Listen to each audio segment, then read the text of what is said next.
In front of me is HUAWEI MatePad Pro 12.6, and today I would like to show you how you can manage location of this HUAWEI. Firstly, you need to access Tab menu. Now look for location icon, and when you find it, click on it. Mine is over here.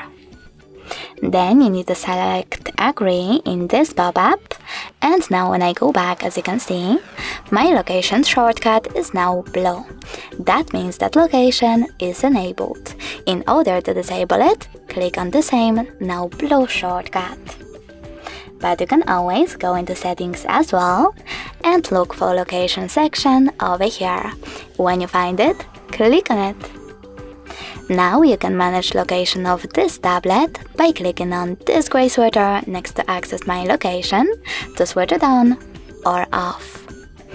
Thanks so much for watching. If you enjoyed this video, leave a like, comment and subscribe.